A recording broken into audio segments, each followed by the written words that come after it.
Hello, global gardeners. Great to have you here on another wonderful Gardening Monday as we do an edition of your Gardening Week live with me, Gardener Scott. We are truly a global audience of gardeners. I love that. And I want to give a shout out to Christine Dawson, who is watching from Melbourne. It's 1 a.m. early in the morning. A lot of you were talking about setting your alarms to wake up to watch this live stream. Well, congratulations to you, Christine, for being willing to stay up so late to watch us. I think that's great. This is just such a wonderful spot to spend a Monday and talk about gardening, and that's what we'll do for the next 90 minutes. Throw your questions out there, throw your answers out there, share all of your fun. Happy belated birthday to Shandy's Garden, who turned 50 last week and also had to set the alarm. That's great to have you here today. It's always so good. Let's go ahead and start with a question or a comment that Mage Grey Wolf made that pumpkins this time of year normally do great for us. And what happens if they suddenly die unexpectedly? And so I suggest you do a little CSI moment or forensic files and take some of those plants that suddenly die and dissect them. Try to figure out what's happening inside the plant, because there are a lot of plants like pumpkins, squashes. If they suddenly die at the peak of the point they should be growing, it's usually because of something like a borer, a squash borer of some type that got into the plant and ate it from the inside out. And then it emerges, the adults lay eggs, often they reside in the soil, the larvae grow, and the next year they crawl into the plant and eat it from the inside out, and that cycle can continue. But if you have a plant that suddenly dies unexpectedly and you can cut it open and discover some of those pests, now you can treat those pests and you can take the action so it doesn't happen again next year. Too often, and I've had this happen as well. You have plants that you're growing and they die, and then next year you think, okay, I'm going to do everything right, and you plant those same plants again and they die. And you do that a couple years, and you're doing the watering right, you're doing the soil right. If you're fertilizing, you're doing that right, the location is right, and the plants keep dying. It could be a pest. It could be a vine borer that has gotten into the soil and is living its whole life cycle in your garden bed with the plants you're giving it to eat. And so do a little investigative work, and I wouldn't be surprised if you didn't find something like that in your dead pumpkins. And in pretty much any situation, if you have plants that die suddenly, if you suspect disease or a type of pest that might be laying eggs, it's best to just get rid of those plants. Throw them out in the trash rather than composting, because composting can often cause the problem to continue as well. So let us know, Mage Grey Wolf, and if you discover something about that, share it with us next time. Susan Baker, good morning. Hello to you as well in Central Florida. It's nice to have you here. Brooklyn Giraffe is saying vine borers are giving me a really difficult time this year with zucchinis. It's heartbreaking. And the borers are a pretty common problem. I've mentioned a few times, I think it's been a while, but I had a raspberry cane borer problem almost 20 years ago now. And same thing, I came out one day, had a big patch of raspberries. It was about 30 feet long at that point, I think. And one day, about a third of those canes were just flopped on the ground. And the next day, another third was flopped on the ground. And on the third day, all of my raspberry plants were dead. And I did some investigative work, figured out that here in Colorado, we have a raspberry cane borer that overwinters in the raspberry cane and then emerges the next year and kills all the raspberries. So ever since then, I've grown a different variety of raspberry so that at the end of the season, I can cut all the canes down. The raspberry borer is no longer an issue, and I can get a harvest every single year. And so it's that type of issue. If you have a problem with a particular pest or plant, you might also be able to just modify the plant and deal with the insect as well. Hot Pepper Paul, I'm planning on growing Seminole pumpkins next year, but from what I've seen, they take over a large area. And so consider growing vertically or semi-vertically. Yes, pumpkins like that will often take over a large area if you grow them horizontally.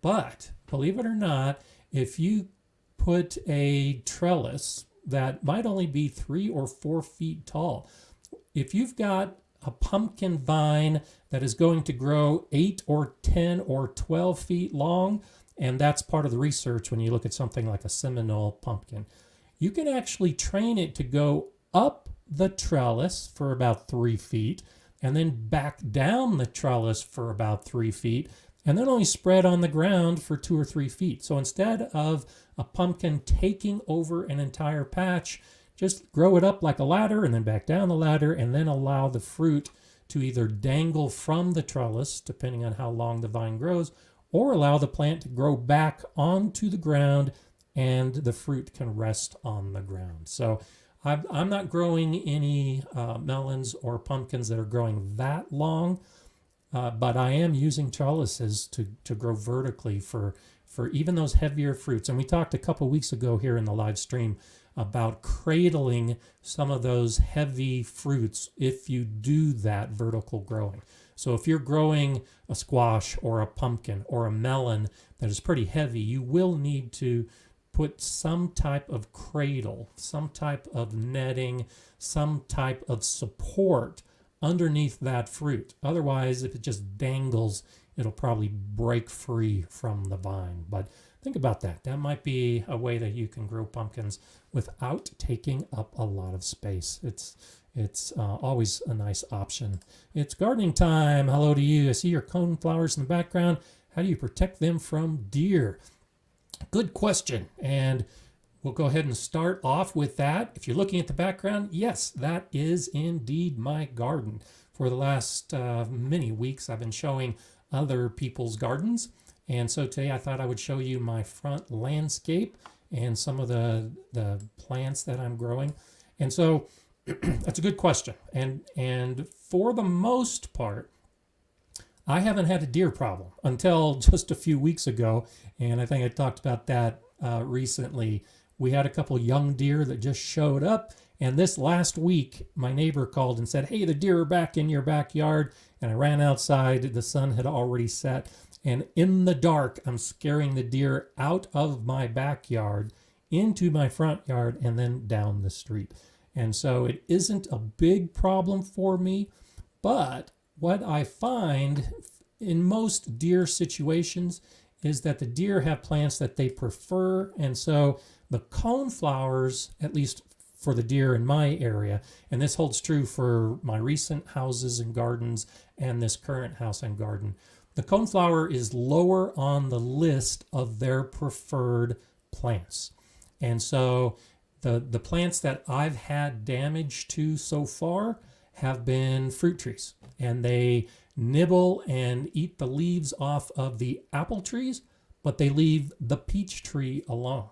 And then they really like the strawberry leaves. So they go over to my strawberry patch and strip off the leaves of the strawberry patch, but they haven't even touched the currants or any of the other flowers nearby. And then here in the front yard, there is some traffic on the street, and I think that helps. I haven't seen much in the way of deer damage.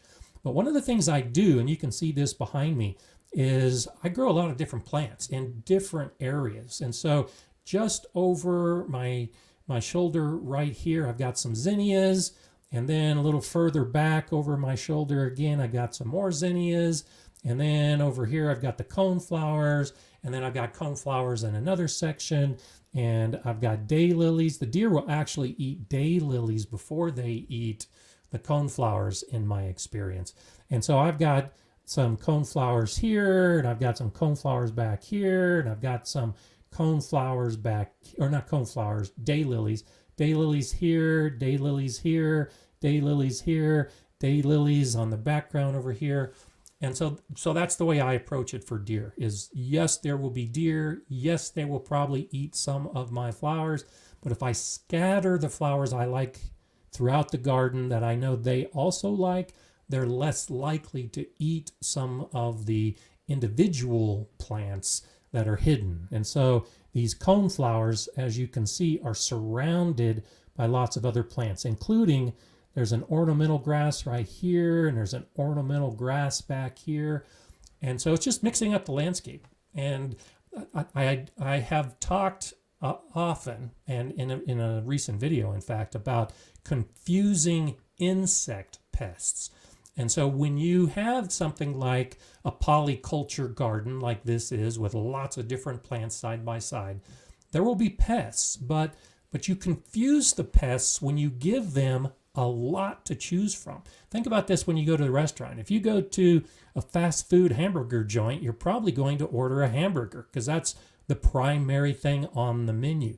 But if you go to a buffet that has 100 items, where do you start? What do you eat? There's no way you can eat all 200 items on a buffet. And so be it an insect pest or deer or rabbits or anything else, if you have a landscape like this, where it's a buffet, there's just a ton to choose from. Well, they're not going to eat everything. They're going to eat a few things. They're going to eat their favorites, but they're going to leave most of it alone. And that's the approach I take with my landscape, is accepting that some of those plants are going to be lost to the pests, but that most of the plants aren't, and that they're going to flower and look great.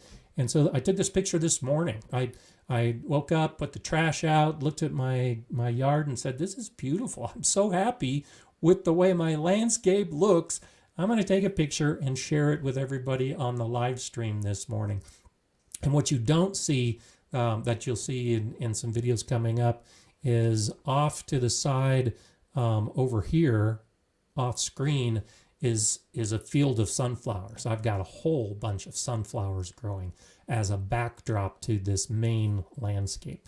And so I just am so happy with it. And those of you that have been watching the videos for a while and following me for a while know that all of this is less than 2 years old. It's been less than 2 years ago that I completely cleared out this front yard, got rid of all the grass, cut down the tree, and you can see right here the remnants of a tree trunk. And all of this was built from scratch within just the last 2 years. And so if you're wondering about what you should do with your landscape and thinking that it's going to take a long time to have a nice looking yard that's not just grass, well, look at this. This is what I've done in 2 years. So it's doable. It's definitely something that you can make happen. You just got to start it, and it starts with one plant at a time. The coneflowers back here, I put in last year. I grew them from seed indoors and then started the plants last year, and now this year they're great. And just to the side right here, I did the same thing this year with Rudbeckia, with Black-Eyed Susan. I started the plants from seed, I put them in the ground, and I won't get flowers till next year. But next year, this whole area right here should be filled with yellow Black-Eyed Susans right next to the coneflower and all of the other grasses and plants that are already here. If you look over my shoulder right here, this orange is butterfly weed, and that will continue to spread as well. So one plant at a time, a perennial plant that will spread over time, and you can have a garden that is beautiful. And believe me, you probably don't doubt it, but there's no other yard in my neighborhood that even comes close to this. And I spend less time in my yard than a lot of my neighbors who are just dealing with the weeds in their rocks that they put in their landscape. So there you have it. So some great ideas, and thanks Ultimate Gardening. Yeah, coneflower from seeds. And so here's a way to think about perennial plants from seed. And so if you go to a garden, and that's the theme for today, is to actually explore other gardens and find out what other gardeners are doing and how other gardens are put together. And so if you see a perennial plant in another garden or just in the neighbor's yard down the street, and it comes back every year, and if it begins to spread over time, find out if it's reseeding, which it often is. And if you have a perennial plant in your area that naturally reseeds, then you can easily grow it from seed in your own house and then put it outside and expect it to do well. The one thing that you'll need to be aware of, and I talk about this in some of my videos where I talk about evaluating seeds and starting seeds. A lot of these perennial plants require cold stratification. They need exposure to cold temperatures to be able to germinate. So both the coneflower and the Rudbeckia that I started from seed, I put them in the refrigerator for about 6 weeks, and then I think about 2 or 3 weeks on a wet paper towel in the refrigerator, and then I started them from seed, had almost full germination, grew the plants, hardened them off, put them outside, and now you see the results. So yes, you can start perennials from seed. If I had bought these plants right here, and I think I put in 3 plants, and so now this has spread. Last year it was just 3 small 6 or 8 inch tall plants. You can see how much it has spread now. A plant that big, or a series of plants that big, would be well over $100 if you go to a nursery and buy the potted plants and put them in. But that pack of seeds probably costs $3. And so that's why I like to start my perennials from seed. It's because I can save huge in my landscape. All of these zinnias behind you, I did the same thing last year. I started zinnias from seed, transplanted them outside, let them flower, go to seed, and then I just crumbled up the dried flower heads in the space. So all of these zinnias behind me, I did not plant this year. Those have reseeded from the plants that I put in last year. And so that's the beauty of when you choose the right kind of plant and put it in the right location, they'll come back and they'll fill out your landscape. So I'm really pleased. I'm glad that you all are liking it as well, because it is one of those kind of things that when you can start from scratch and grow something beautiful. That's what gardening's all about. Gives you lots of good, warm, fuzzy feelings. Melissa says, I get flower full germination with wet soil in a garden Ziploc in the fridge for 2 to 3 weeks. I really think they overestimate what's required for cold stratification. And you're probably right. A lot of it depends on the plant. I find it easy to just store most of those perennial plants in the refrigerator. And then, yeah, like I said, I just put it with a wet paper towel for 2 or 3 weeks. Basically what you're saying as well. And that tends to be enough to get the season going and the germination to happen without too much difficulty. Okay, Gardening with Russ had asked earlier about banana trees in Kansas City and how to overwinter a banana tree. And so since we're talking about cold stratification and intentionally putting some seeds in the refrigerator, you don't want a banana tree to be exposed to any cold weather. And so if you're growing some of those plants that are well above your hardiness zone, and so you really shouldn't expect a banana tree to overwinter very well if it's colder than a zone 7. And even at zone 7 or 8, you might want to protect the top of the roots pretty well with a thick layer of mulch. But if you get into, I'm guessing Kansas City is either a 5B or a 6A, I'm not sure. But yes, that's definitely too cold for banana trees outside. But you can bring banana trees inside to overwinter. And you've got a couple options. If you can put the tree in an area where the temperature is below 50 degrees Fahrenheit, that's 10 degrees Celsius, then the tree will start going dormant. and it's not really so much a tree, it's actually an herbaceous plant, but it will go dormant, it will stop growing, and you can stop watering it and putting it in light and just store it in a nice cool location like that. If you want to continue growing it and you put it in your household with normal indoor temperatures, it will keep growing very slowly, doesn't need a lot of light, but you can prune it back and keep it small. And then when spring and summer come again next year, you can put it back outside. So it's relatively easy to overwinter a banana tree. You can do the same kind of thing with fig trees, any plant like that you would have growing outside. You can bring it inside and either attempt to put it through a normal dormancy period or just slow down its growth in a cooler indoor setting. So give some of that a shot, Russ, and see what you think, which method you might want to prefer, and then how well it goes before you go back out next year. Anand is saying, the only perennial I'm growing from seed is mango and pomegranate. Both are still cute little saplings. Good for you. I would so love to be able to grow mango and or pomegranate. My son, who lives in Louisiana, had a house where he had a yard. He didn't put the trees in, but it was filled with those kind of trees, to include pomegranate. And it's just so amazing. Some of us, that can go out and pluck an apple off a tree and eat it. It's just amazing for me to go to a yard and pull a pomegranate off a tree and eat it fresh like that. It's craziness. So good luck to you on those trees. I hope you have great success with it. Jerbian is saying, I'm wondering about brix testing. My understanding is that you can test the quality of plants, produce, but also as a tool to troubleshoot health issues with plants. Yes, on all of that. And so brix testing is when you are testing the sugar levels of whatever it is you're testing. And often it's just a small device, and it's got a little mirror and lenses in it, and you put your sample and you look through it, and it'll tell you what the sugar levels happen to be.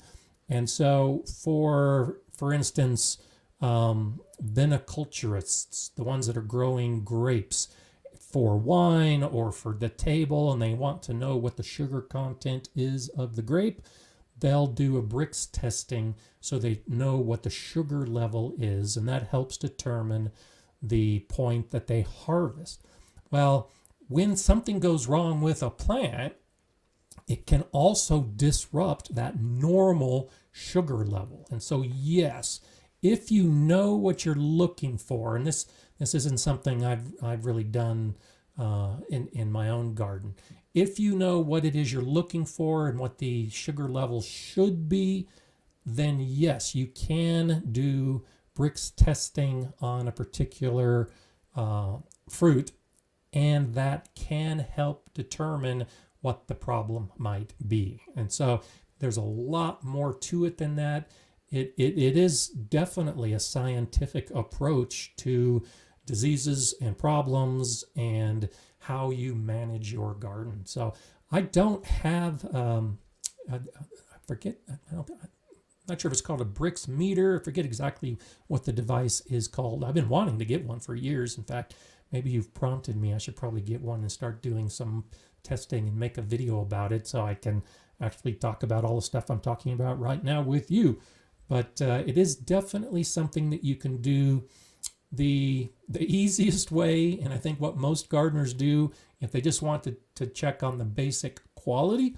If you're growing tomatoes or anything, go ahead and try it. If you're going to pull it off the plant to do a brix test, go ahead and take it off the plant and taste it, because your tongue is doing the same thing. Your tongue will also be able to discern a lot of those different levels of sugar in addition to all the other aspects of taste. Whereas the brix tends to be a lot more specific as to the sugar levels. And so do both. Do some tasting, and if you're unsure about it, then yes, then pull out the meter and do a brix test. And if you suspect a problem, you'll have to probably go to some university guidance as to what it is you're looking for with the numbers. I know I did a little research in years past about grapes and winemaking. I actually completed my second level of sommelier training with the International Sommelier Guild, and that's why I know some of this as far as it pertains to wines and grape growing. And it's very specific as to the numbers that these growers are looking for in their grapes. In the home garden, for a lot of the other fruits that we're growing, I'm not sure what kind of information is out there, but I'm sure that there are some universities. Colorado State University, I know, has a lot of information when it comes to the fruits and plants that you're growing. And a lot of California universities as well probably have some information along those lines. So something to think about as you expand it. There you go. The Boring Gardens it's a refractometer. There you go. Because that's where it refracts the light with the mirrors and the lenses and all that kind of stuff. So thank you for that. Refractometer is exactly what it is. Green side up. Hello from here in the UK. Hello to you from here in the USA. Always nice. It really is a global garden or global community of gardeners. And so that leads into something I wanted to talk about. Again, today's theme is the learning lessons from other gardens. And some of the best lessons I've learned have come from UK gardens. Monty Don, those of you in the UK know Monty Don. He's famous in the UK for his gardening shows, and I love Monty Don, and I like to watch as many UK gardening shows as possible. We just don't have that here in the US. I wish we did, but gardening isn't as important to our society here as it appears to be in the UK.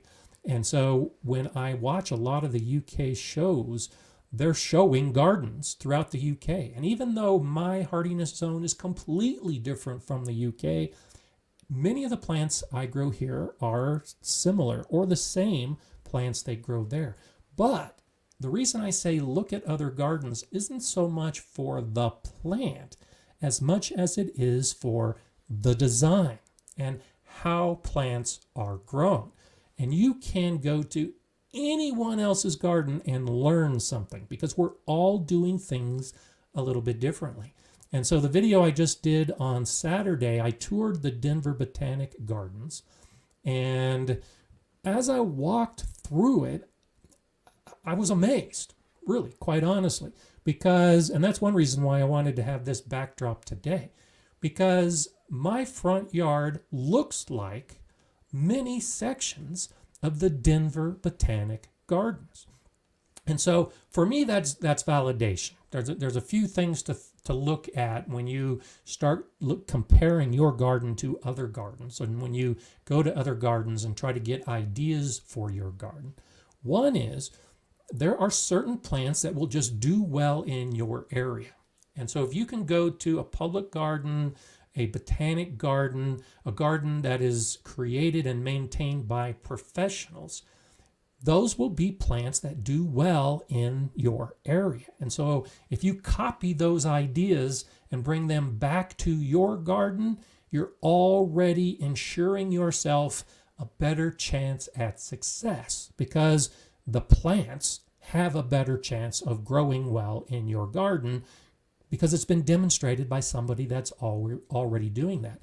And so at the Denver Botanic Garden, I saw the echinacea, the purple coneflowers, everywhere. It seemed like just about every pathway had at least one section with the purple coneflower. And that was validation. It's like, okay, yeah, I know it does well here, but when I see someone else do it, it tells me, yeah, Scott, you're doing things right. And of course, it's going right because things are working really well. And so also above my head right here, you see some of the ornamental grass that I've got growing. I saw that at the Denver Botanic Garden as well. The purple coneflower with the ornamental grass nearby. And so I'm not sure, it's been years since I've been to the Denver Botanic Garden. And so it's hard for me to to really start separating. Am I doing this because it's a good idea and I've discovered that it works? Was there a seed that was planted in my brain years ago, the first time I went to the Denver Botanic Gardens and saw what they did? And now, even though I'm not aware of it, it's not a conscious thought, the way I'm designing my landscape is similar to theirs. Is that just coincidence?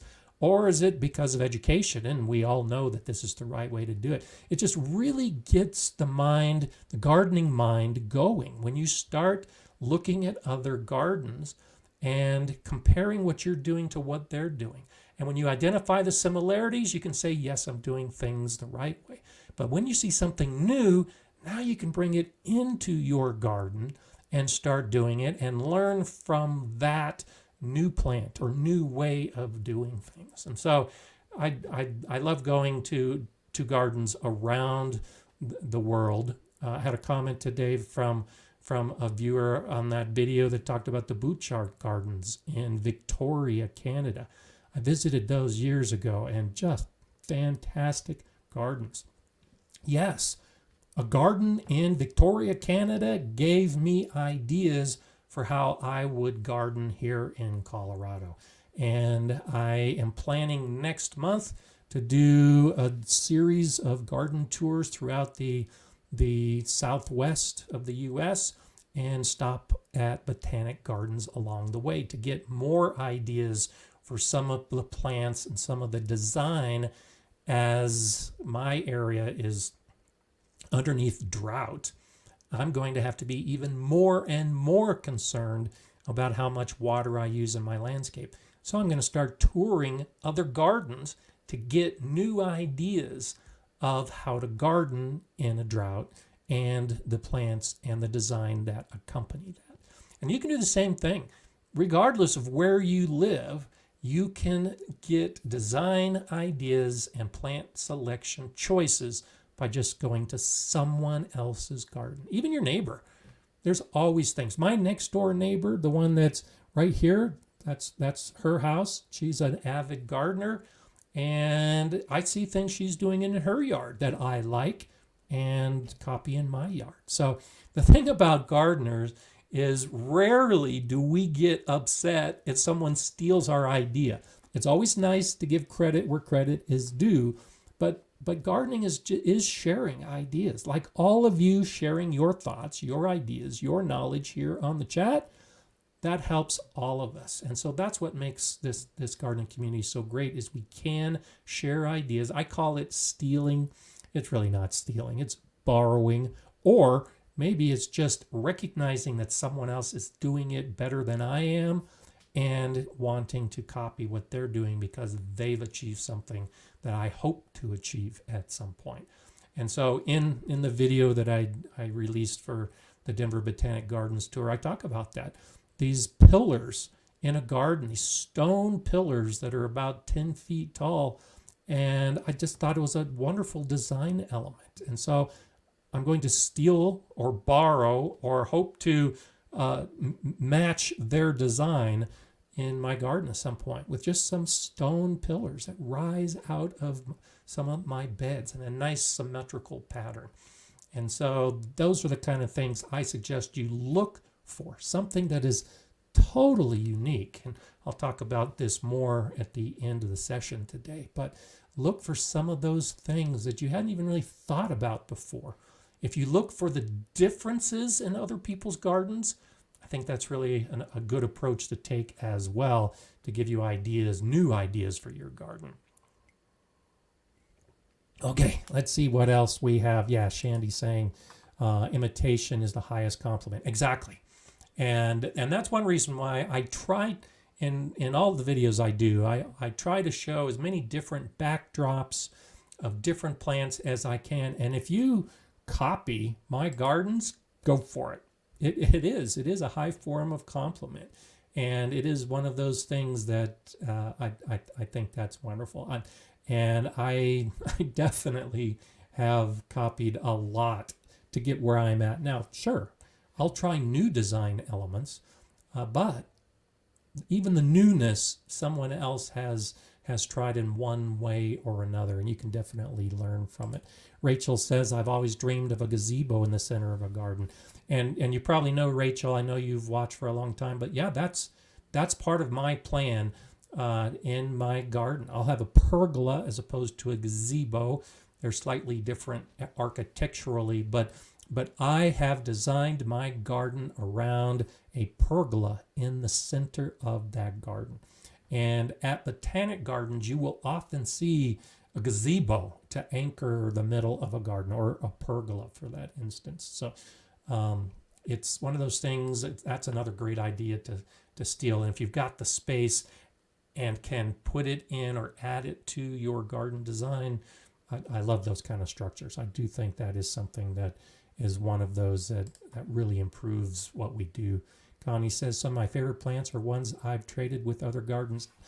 Absolutely. In fact, almost all the plants in my landscape here, I started from seed, I bought on clearance, or I got from other gardeners. And so these daylilies right here up front, I got those from the neighbor of my brother-in-law, who knew I gardened and had dug up some of their daylilies as they were dividing them, and had a bunch, and asked if I wanted some, and I said yes.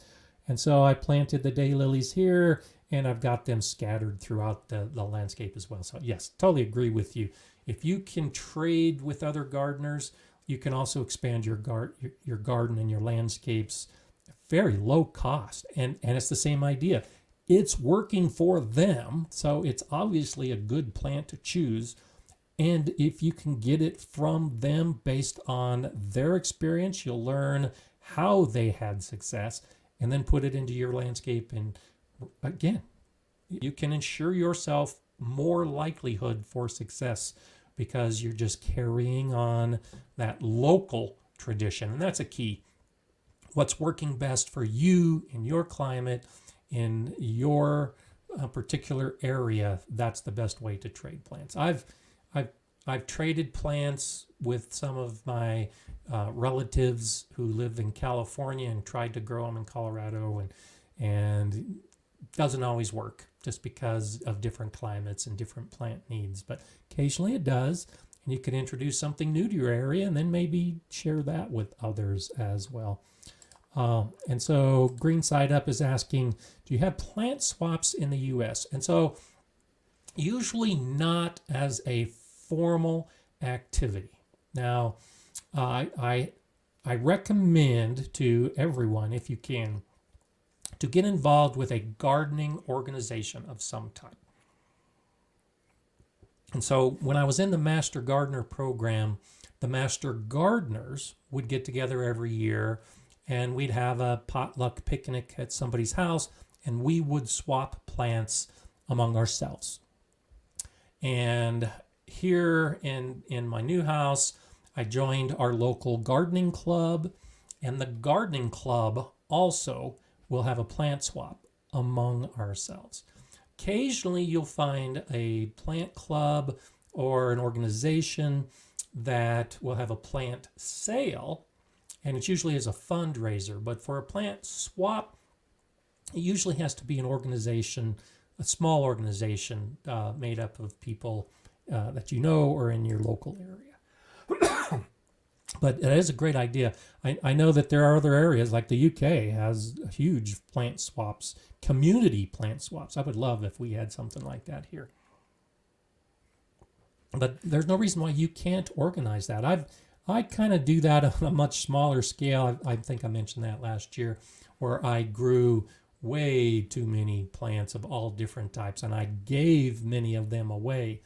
Well, often if you just give a plant to another gardener, they'll reciprocate in one way or another, and you'll get a plant back. And so even if the swap is only just between two people, that's still just a great way to get things going. Emily says, one of my gardening friends has an annual plant swap party.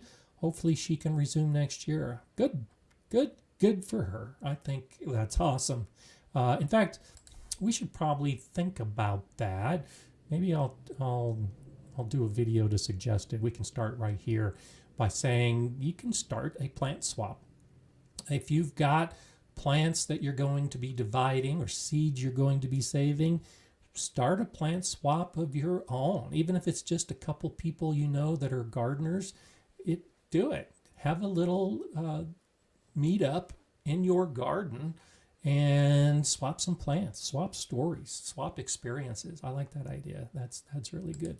Anand is asking, do all radish varieties produce radish pods? What about daikon? All of the radish varieties I'm aware of do produce pods, the seed pods. In fact, I've got some cherry bell radishes right now that the seed pods are developing. I'm going to be doing a video about it. That's why I did it. I also did with the daikon radishes earlier this year. I let them go to seed, and sure enough, they set pods. So if it's a radish, it should set a pod, and wait till the pod dries on the plant for best results, and then pop it open, get those seeds out, save them for the next year, or start planting them right away because the seeds are going to be viable and they're ready to go. But yeah, radishes do produce the pods, and then you can go from there with those seeds. Thanks, Nell Manning. Enjoy your videos. Keep up the good knowledge of gardening. I'm a master gardener in Kentucky. Good for you. One of the things I discovered about master gardener programs is they're all basically the same, but they're completely different. So I'm a Colorado master gardener, and I bet a lot of what you learned in Kentucky, the basics, is similar to me. But one of the things that makes the Master Gardener program so great is they specialize in the plants and the growing conditions for that particular area. And so when I was running the school garden, the Galileo School Garden, and I had a whole bunch of volunteers, one of my volunteers was a California Master Gardener. One of my volunteers was a Kansas Master Gardener. And one of the reasons they came to my school garden as volunteers was to learn how to do things in Colorado. Because even though they were master gardeners in different states, they knew different things about plants. And what they knew was focused on their areas. And so the California Master Gardener had a terrible time trying to grow things in Colorado because it's just so different.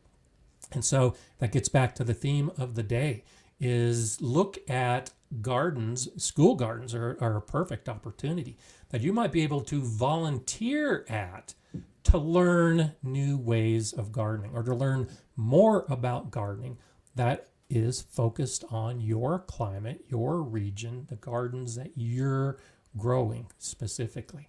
And so I have no doubt if I were to move to Kentucky, I would have a hard time. It would take me a few years to figure out how to grow a garden. I know all the basics. I know what works well in Colorado, but I don't know about all the plants in Kentucky and how to grow them. And so that's the key difference of all of us, all of we global gardeners, of the gardens that we have are so unique that you really need to get information from the other gardens near you to get that better gardening experience. I love that you're all here. I love that I can share my stories, but I recognize and I acknowledge all the time that the way I do things may not necessarily be best for you and how you can do things. So get out there and see some gardens in your community. Volunteer, join a garden club, go to Master Gardener classes, all those things that are focused in your community. That's really a great way to start learning some of the things that we're doing. Okay, let's see. Yeah, Melissa says California itself is so diverse in growing conditions. And yeah, there's no doubt a master gardener from Northern California will know completely different things than a master gardener from Southern California, because they are completely different environments as to how they approach gardening and all the things. Shandy's saying, we have a garden at work. We have a ERG club that I'm part of. We sell the produce and buy school supplies for a local needy elementary school. I work for Macy's HR. That's awesome. And you know, actually, that's a real good idea too. When you start talking about organizations at the now. Granted, the school garden I had was the largest school garden in the state of Colorado, and we needed a lot of volunteers. But I worked with some of the HR reps of different companies around town, and they would bring in 10, 15, 20. One time we had 30 volunteers from one organization that came to the garden and helped. And so if you have an organization, if you are involved with a community garden and you want some help, consider reaching out to the companies that are in your area, and they're often looking for places that they can go to and volunteer to help. And most people really like working outside. If they're going to volunteer for something, they'd rather be outside working than stuck inside. And so gardens offer great opportunity for some of those volunteers to get out and really help out. So yeah, reach out both sides. If you've got a business and you're looking to help, look for a community or school garden to work with. And then of course the opposite holds true. Okay, let's see. Green Side Up is saying, great thing. Walk down your street looking at neighbors' gardens, strike up a conversation with some out in their garden. New friend mode. Excellent idea. Thank you so much. I love that idea. I don't do that often enough. I've done that in the past. At my last house, just like this one. So this house I stripped down to bare soil and started from scratch. I did the same thing at my last house. That's just what I like to do. And I took out a bunch of trees. I went down to bare soil, brought in new soil, started building the landscape structure, and then started putting plants in. The number of people that just walked by to say hello as I was working out in the garden was amazing. And some of them started coming by on a regular basis so they could see the progress, and we would strike up conversations, and it definitely helped the neighborhood. And a few of them were also gardeners, and they invited me to their garden. And so yes, absolutely a great way to create friend mode in the gardening community is to put yourself outside so others can do that for you, but get out there yourself and wander around. And I do the same thing. Yes, I do think my yard is the best looking one in my neighborhood, but I still walk the neighborhood to get ideas from the other people up and down my street and other streets over, because you never know what you're going to see, even if it's just a painted rock. And that's one of the things my daughter does, and I know she's influenced a lot of people. In her front yard, they have rocks that my grandkids and she have painted that just have nice sayings on them or single words. You know, be nice, on a painted purple rock that is sitting in the front of their yard. And then they have a sign above the rocks that says, please take one. And they've found that people are taking their painted rocks with these nice sayings or words painted on them. And then suddenly they found more rocks from someone else in their space. Someone else was doing the same thing and sharing their rocks with them. So great opportunity to get out. My last house, I haven't done it here. We don't have a lot of people walking up and down the street. In my last house, we had a lot of people walking. I did a little library. I should have done a video about it. I apologize for not. But I built a little library and put it in our front yard, right on the street, and we put books in it. And same idea. It generates that camaraderie, that enjoyment of just being a neighbor. And we had lots of people that would take a book, leave a book in the little library that I built in the front yard. So it's one of those things that I think we don't do as often these days as we should, or that we did in the past, is to get out and meet our neighbors and strike up a conversation. And gardening is definitely a great way to do that. So stick that in your bag of tricks and see what you can do. Mage Grey Wolf says, I was thinking about using painted rocks as labels for my plants.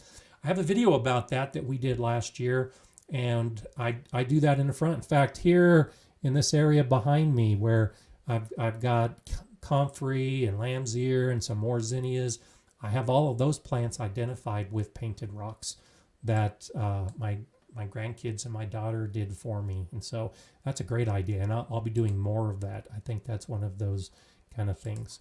Nomad Tao is saying, is freshwater seaweed good for my raised beds?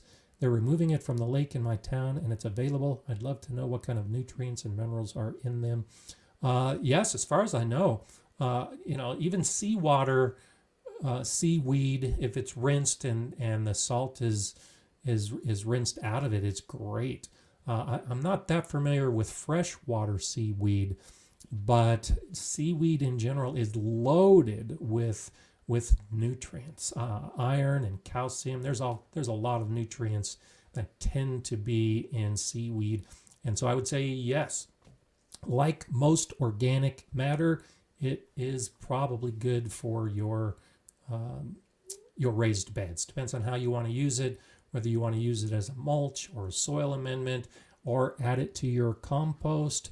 But at least you don't have to worry about trying to leach out all the salt. And as with most plants, when we put them back into our garden, we're just adding a variety of nutrients that will benefit the soil. So I would say go for it. I not knowing the lake, not knowing the specific type of seaweed, you might want to start small with just a bed or two, but it's definitely something to think about. Pat Patrick, thank you so much for that super chat. When you live in a rural area, YouTube channels like yours are game changers. Thank you. Well, you're very welcome, Pat.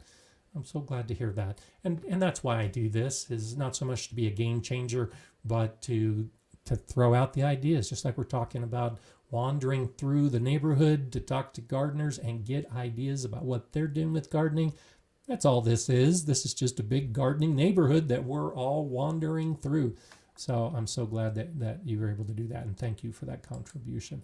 I wanted to mention today, YouTube is starting something new, and my channel, the Gardener Scott channel, was selected for some of their beta testing for this. And it's called Super Thanks. And so Pat just gave me a super chat. And so on live streams, if you want to support the channel, you can give me a super chat or a super sticker, and that's a great way to stand out and for me to recognize you and acknowledge you, and then also for you to support the channel. Well, this thing that YouTube is starting is called Super Thanks. And so you'll start seeing on my channel, you may not see it yet on other channels, and I'm not exactly sure what it looks like yet, but the Super Thanks is a way for you to support the Gardener Scott channel, like the Super Chat, but it's on regular videos in the comment section. And the way they have it right now is you'll select the Super Thanks. You'll see an animated clapping hands on the screen. The comment will show up as thanks. It will be highlighted for others to see, and it's an option for you to support the channel. And so if you really like one of my videos, you can give me a super thanks. Just like here in the live stream, you can do the super chat. And so look for that. Like I said, it's brand new, and they notified me that mine's one of the channels they're experimenting with this new idea.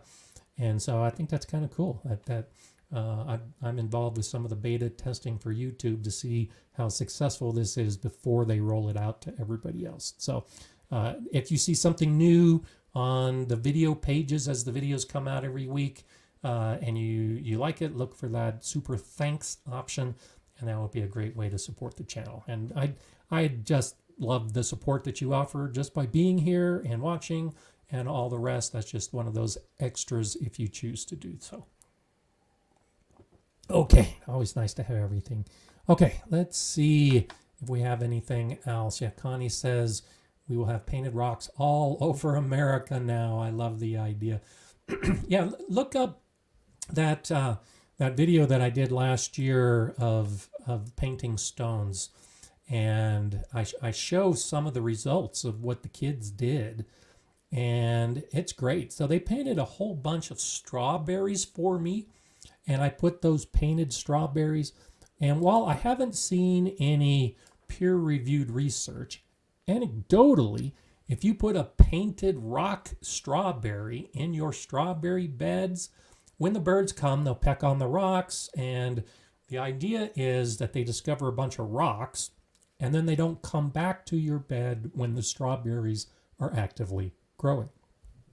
And I anecdotally saw that that worked fairly well last year. Last year, I put the rocks in place, and we had a lot of strawberries to eat. In the strawberry bed on the other side of my arch this year, I didn't have strawberry painted rocks, and the robins came in and just ate all my strawberries. So I need to paint some more strawberry rocks to put in those beds and hopefully keep the robins from eating my fruit. But then the deer came in and they ate the strawberry plants. So this hasn't been a very good strawberry year for me. But the painted rocks can help. In addition to being decorative and a plant label, you might actually find that they can deter some of the bird pests with something like the strawberries. So there you go. Okay, let's see what we're talking about. I think Ron is answering someone else. I was thinking cattle panel, but was not sure if there's a better method or not. TP method I'm thinking about doing for my beans, my maters. I let bush and grow tall. And so I'm glad you bring up that subject, because it ties in with what I want to talk about today as well. Trellises. And I talked about this in the Denver Botanic Garden video. You can go to other people's gardens and get ideas for trellises. I've done a lot of that. And so if there's any ideas, or if there's any primary ideas that I've done a lot of borrowing, it's trellis ideas. Be they TP trellises and the cattle panel trellises. A lot of those ideas I've borrowed. Now, one of the nice things about borrowing ideas from other people when it comes to something like trellises is you learn what works and you learn what doesn't work. And so I created the concept of the high cattle panel tomato trellis. Hadn't seen anybody talking about that on YouTube. Hadn't seen anybody talking about that in a blog. I experimented with the proper length. I took the cattle panels, I cut them down, and then I made a tomato trellis that stands about 6 feet tall, is completely stable. It's big enough to support 8 tomato plants, with all of those plants growing taller than 6 feet. And I'll take credit for inventing that, if you will, because it didn't exist. Now, someone may have done it before me, but they weren't on YouTube and they didn't have a blog. And so that's why I say I discovered it. Well, I've shared it with everybody else. I know others that have now started using that same basic trellis, and they've shared with me that they love it too. That's one of those things that you can do, is discover new ways of doing things because you've tried other methods that you borrowed from other gardeners. And so do that. Trellising is one of those things that really makes a difference in how well some of these vining plants will grow. And when you discover the best way to trellis, or I should say, when you see that someone else has discovered a best way to trellis, now you can borrow from them and keep doing it that way for the rest of your gardening journey, or modify it and create something new or create something a little bit different that works best for you. And that's what I did with my cattle panel trellis. Wait till you see the video I've got coming out here later this week where I talk about that as well. I took an idea for trellising that I had seen in a video and that I had tried for different plants. And it's not a new idea for trellising tomatoes, but it's new for me. And it's something that I don't see a lot of other people doing. And that's what I'm talking about, is taking a couple ideas from other people and then modify as you need to so that it works best in your specific garden, and that'll give you great results. So that's a video I got coming out later this week where I'm trellising my tomatoes in my new garden bed, and I built that trellis specifically with this idea in mind, and it's working great. I absolutely love it. So I'll share that with you, and you're welcome to steal the idea and carry it forward and modify and improve it if you can, because that's what this is all about. This is why I share the information with you.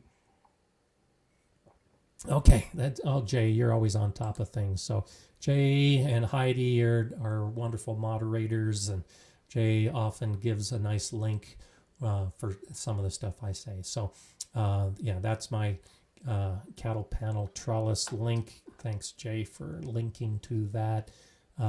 That's the video. So the video, I think, is 3 years old now. And it's one of my favorite videos. I really loved making it. And that was really the video that started making my channel. That was the first video I had that really got a lot of views, that started getting tens of thousands and then hundreds of thousands of views. And that kind of put me on the map, so to speak. The Gardener Scott channel was that cattle panel trellis video.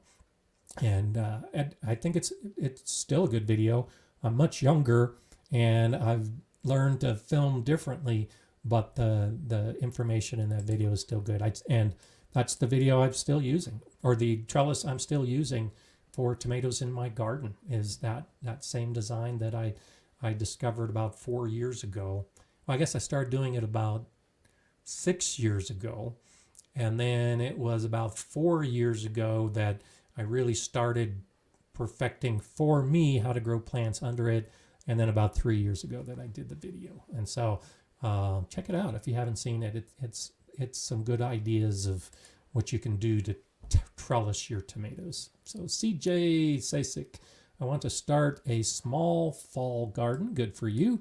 Didn't have a spring garden. What is the best natural way to remove grass to prep an area, or am I too late? There are a couple options, and so a lot of it depends on how quickly you want to do things. And so one of the fastest ways to kill grass is to cover it.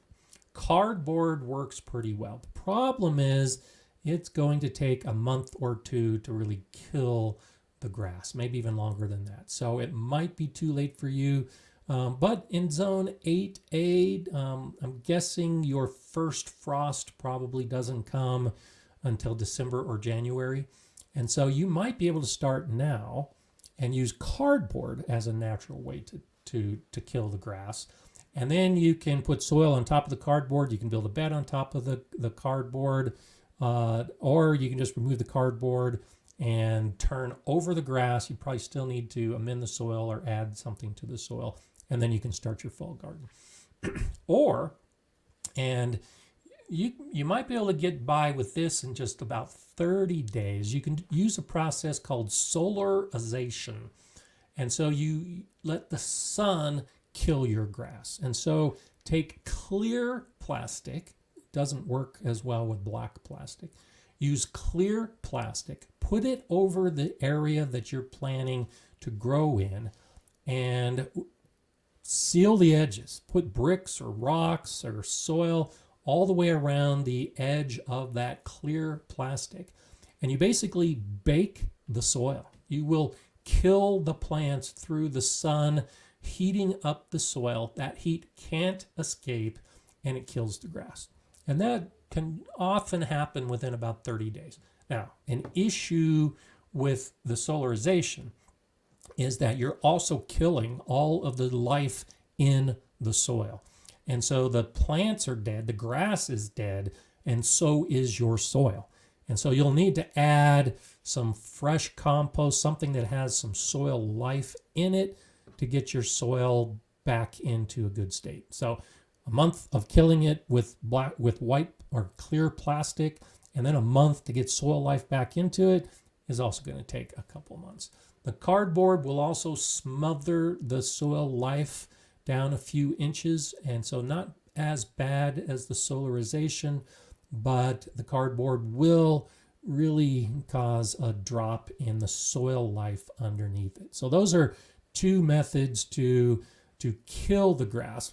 What I do, and back to your question about removing grass, is I just take a shovel and dig it out.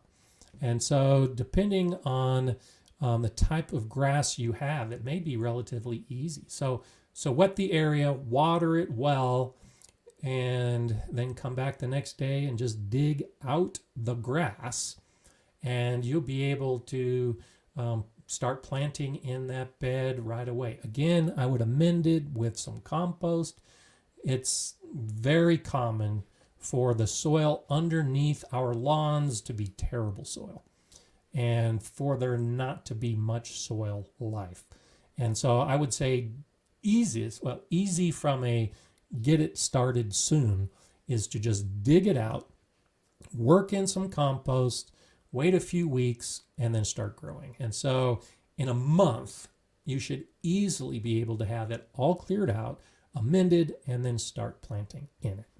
And especially in Texas, you should be able to have a fall garden. If you haven't seen my videos on fall gardening, look for them, because I talk about the specific plants to choose and deciding on whether you'll have enough time to start from seed or start from plant. But my guess is that you'll be able to get a garden going and have a fall garden without too much difficulty. It's going to be some physical labor, but those are among the best methods that I've used before: the solarization, the cardboard, and then just digging it out and amending it. So hope that gives you some ideas, but definitely get started on it now, and hopefully you'll be able to get some plants in the ground soon so that you can get everything going. Okay, let's see what we have. Lots of good conversations going back and forth. Chris is saying, how long do grapes take to grow from first-year plants to big bushes? A lot of it depends on the plant. I know you live in a warmer environment than I do, but it's going to take a few years. Even in my area, and this was about 20 years ago, I grew Concord grapes from a 1-year-old cane or cutting, and I think it was 3 years before I had fruit.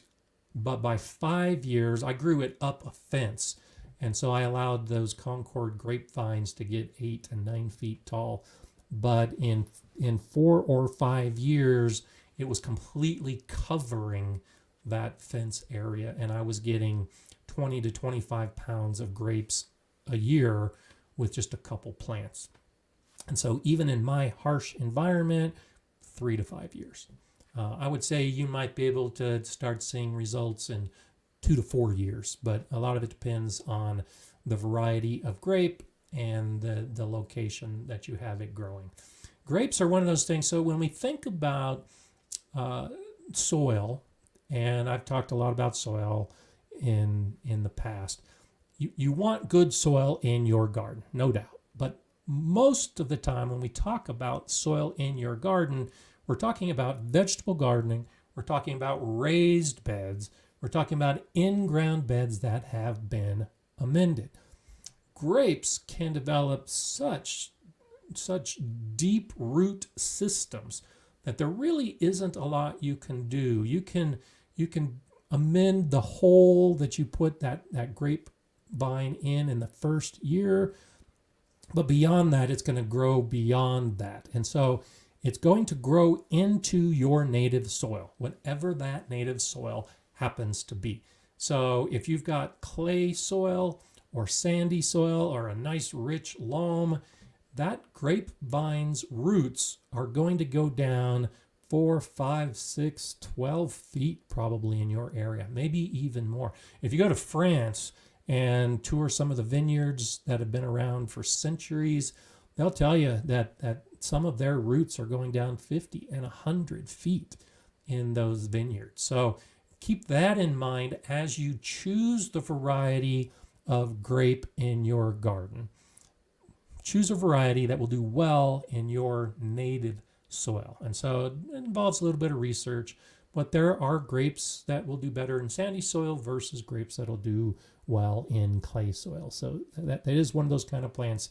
It does help to do a little extra research to try to make sure that you're choosing the best variety for your garden.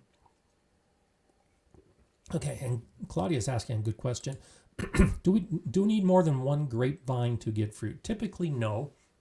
But As with most fruiting plants, even plants that are considered self-pollinating, if you have more than one plant, you will get more fruit.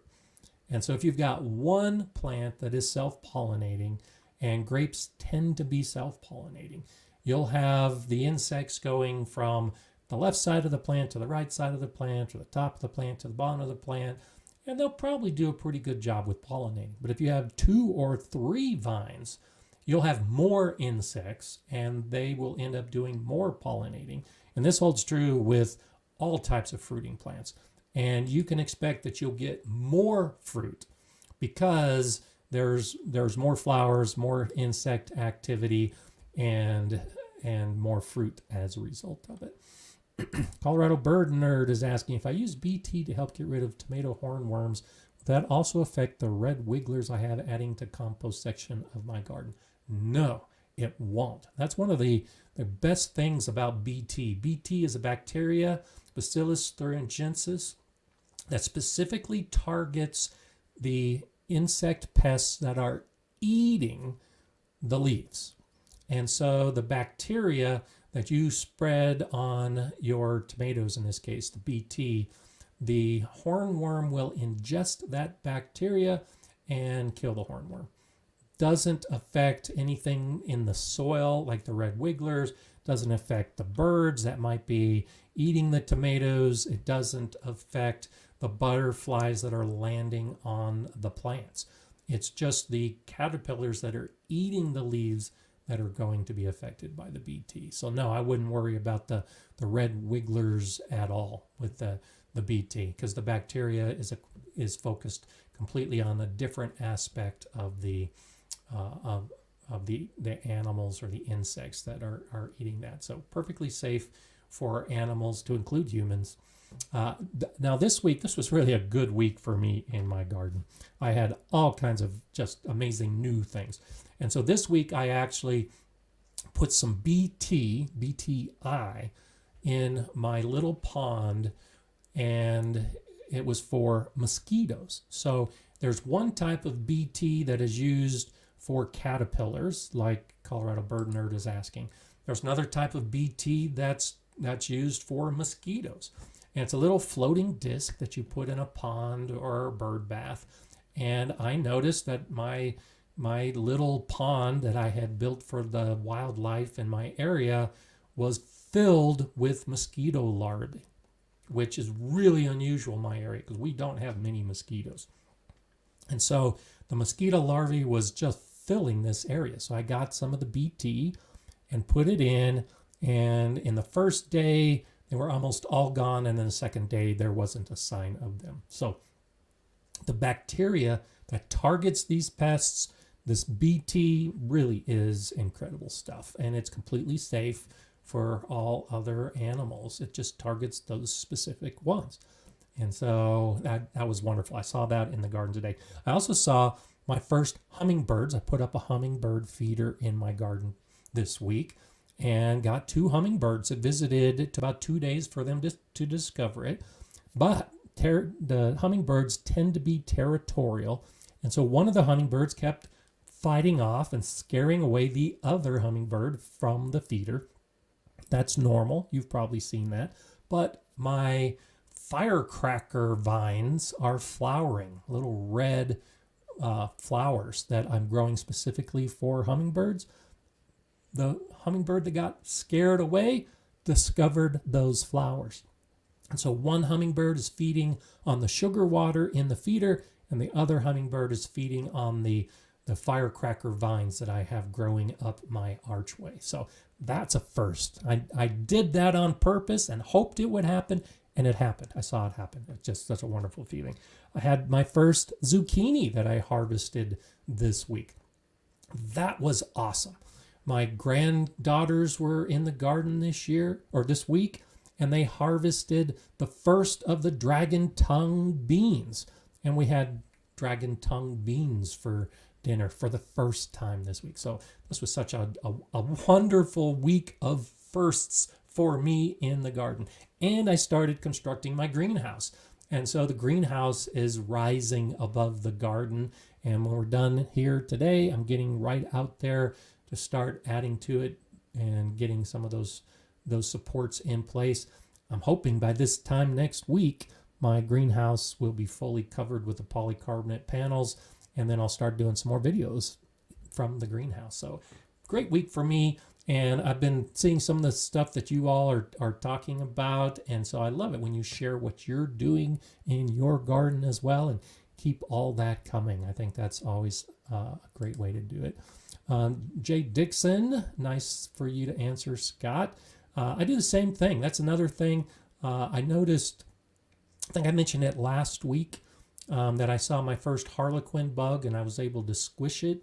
I haven't seen any other signs of harlequin bugs. And so I do the same thing that Jay does. I visit the garden often and I observe what's going on in my garden and deal with it. And so Asian beetles or harlequin bugs or squash bugs or whatever you have, definitely get some aggression out. But that's often a good way to nip a problem in the bud, is to deal with those pests as soon as you see them so that they don't get a foothold in the garden. Phil says, my kids wanted to grow dragon egg cukes this year for single seed challenge. Dragons and kids, that's great. Yeah, so I'm also growing rattlesnake beans. And as we were walking out to the garden, me with my grandkids, I was talking to them saying, did they want to see the rattlesnakes or the dragons? And of course, they didn't know what I was talking about at that point, and they were a little scared. And I said, oh, no, don't worry. And so it ended up being the dragon tongue beans and not the rattlesnake beans. But yeah, that can be a lot of fun when you get the kids' imaginations flowing with what's actually growing in the garden. And some of the names of some of the stuff we grow is awesome. So I want to give a shout out to Rajiana Tandy, who is a new member. Welcome. Thanks for joining the channel. And I didn't say earlier, but I noticed that Barbara Finley signed up today as a member of the Gardener Scott community channel as well. So that's always nice. So welcome to you, Barbara and Rajiana. It's nice that you've become a member of the channel, and lots of good perks. Check them out. The Facebook group we have for members of the channel is just fantastic. Sharing photos, sharing stories, sharing videos in that Facebook group is just incredible. So if that's something you're interested in, you can, if you're watching on the PC, you'll see the little blue and white join button. If you're on a mobile device, you may need to go to the Gardener Scott homepage and then go to the membership, where you'll see a join option there. Or beneath all of my videos in the description, all my newer videos in the description, you'll see a link to join. And it's just such a great community. It's like this. It's like what we do on Mondays with the live stream, but we can do it every day if you're a member and you join that Facebook group in particular. So it's just a lot of fun to keep this going. So, okay, let's see what else. Celeste is saying, just heard from a birding expert in our area that the imported large praying mantis that folks put in their gardens can kill hummingbirds. Be careful what you introduce. True story. Yeah. In fact, I love mantids.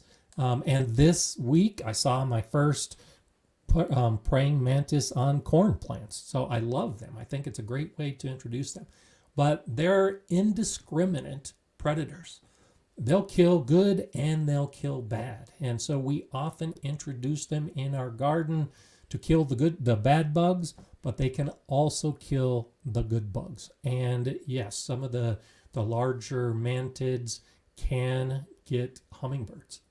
It doesn't happen often and depends on the type of mantid that you're putting in your garden, but there is truth to that, Celeste. That is something to be aware of. And it's not just the hummingbirds.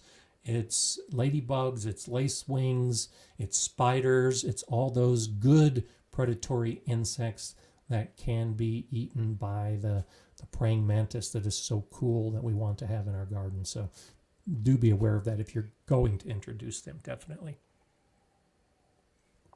Okay. uh, let's see. Jay, you have just been really active today, and I see Heidi also being very active today. So thank you so much for that. Thank you for all of the good information that's passing back and forth. It's always nice.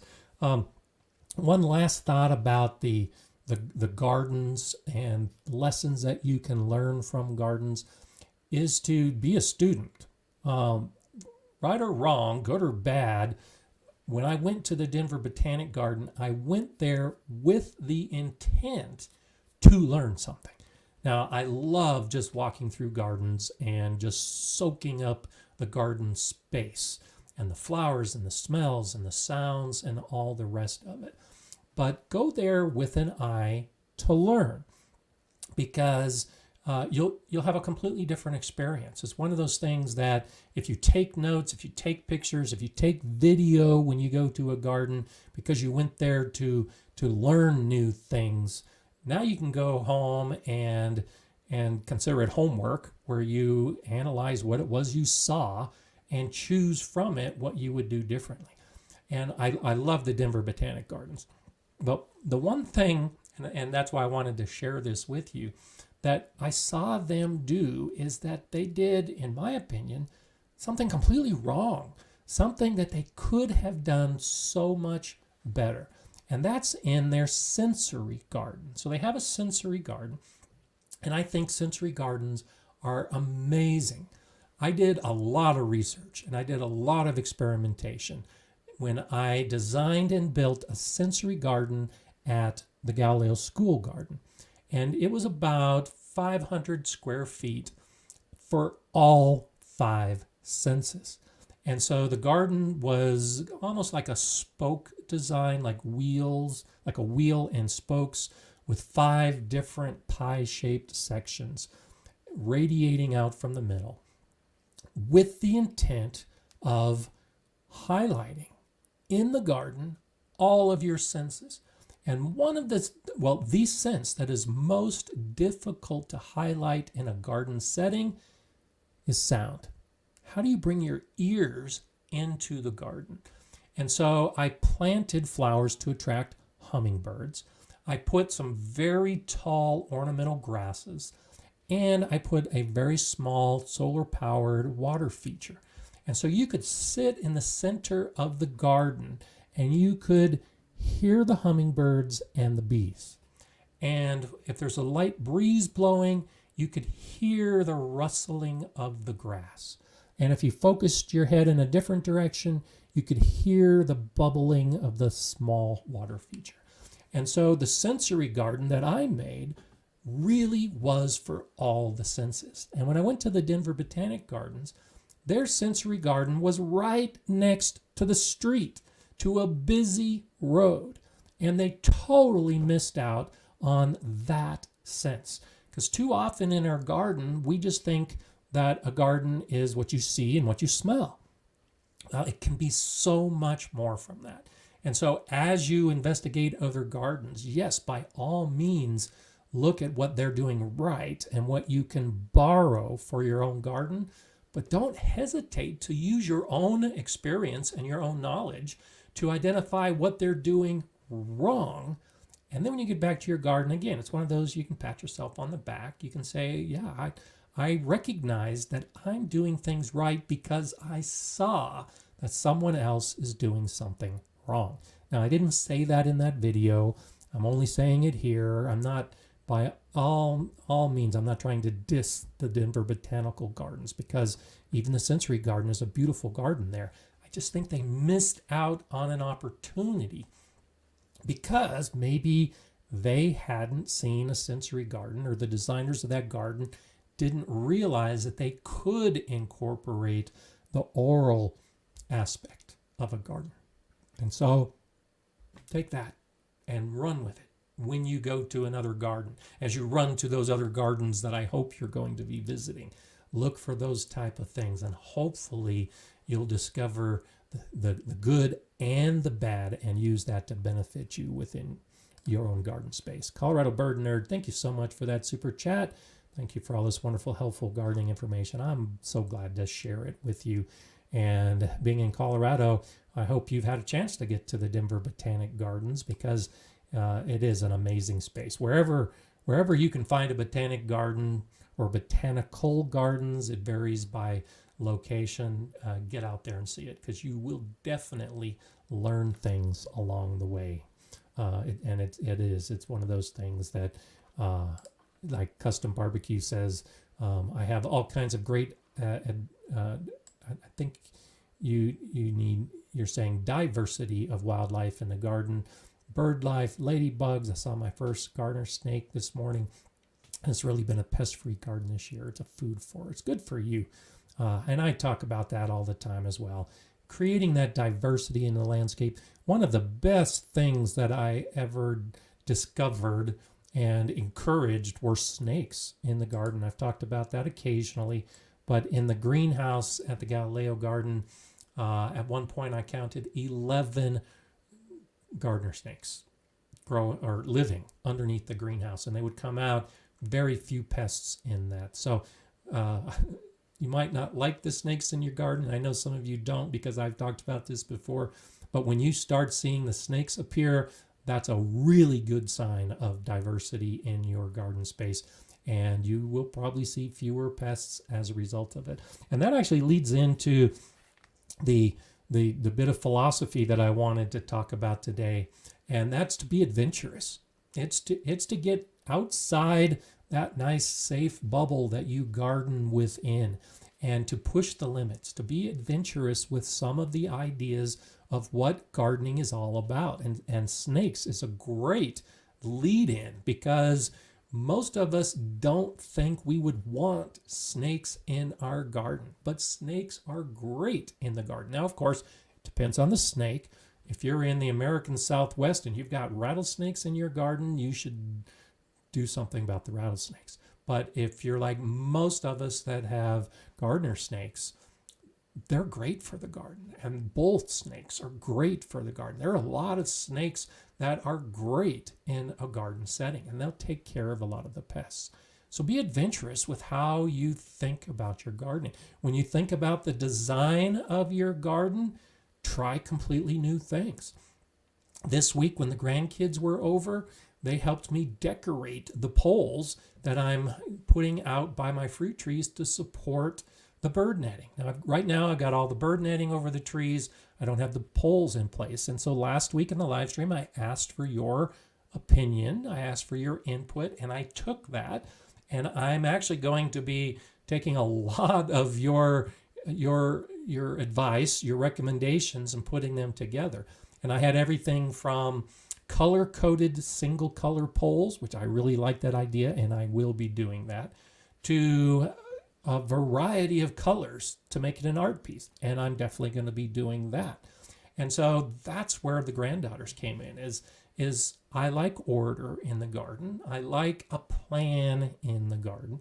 And so my initial thought was to put these steel pipes in single colors. And I like the idea of color coding so that I could look at the pole and be able to instantly know that that's an apple tree as opposed to a peach tree. I really like that idea, and I'm going to do that with a few of the trees. But I also like the idea of creating artwork within the garden and adding color to spaces that might not normally have color. And a few of you actually suggested that I get the grandkids involved. So I really was being adventurous. I was stepping outside my comfort zone by letting my granddaughters, 6 and 9, paint these poles that I'm going to be putting in the garden. And these poles will be in the backdrop of future videos. My granddaughters painted them. It was completely up to them with no input from me or my daughter as to what colors to choose. I gave them probably about 15 different colors to choose from with spray paint, and they had a great time with it. Each one is different. Each one is unique, and each one was done by my granddaughters.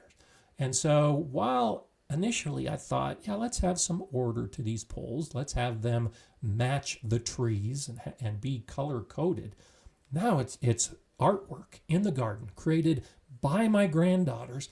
And that's why I say be adventurous. You may have an idea that suddenly pops up and you think, well, no, that's really not the way I do things. Well, maybe it could be the way you do things. Maybe it's a new opportunity for you.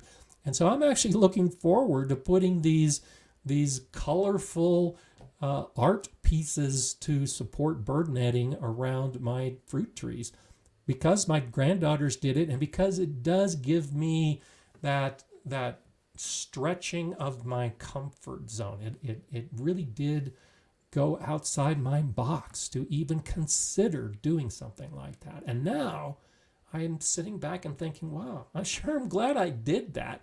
They had a lot of fun with it. We had a lot of fun with it. And now when they're in place, they'll be able to come out to the garden, look in my little mini orchard and say, I did that. I painted that. That's my art that Poppy is putting in the orchard. So how cool is that, to not only get your family involved, but to actually have them leave their signature, their artistic signature in a garden space. And that's not normal for a lot of us. We garden. We want our garden to look like the way we want it to be. And to let somebody else into our garden and do it their way is kind of foreign to us. It's not the way we normally do things. And that's why I'm saying be adventurous. Try something new. Try an idea from somebody else after you've visited their garden, after you've gone to a city or botanic garden. Step outside the normal path that you're on and do something new.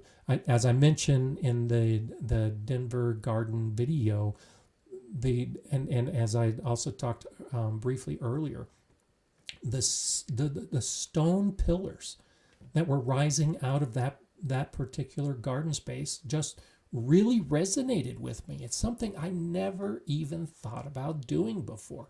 And as I've laid out my garden design, it wasn't part of the design. Well, now it's time to step away from the design, not completely, but just try to figure out where I can do something like that in my garden to add a visual element that is so totally new, so totally different, that when it shows up in my garden, it'll pop, because there's nothing else like it in my garden space.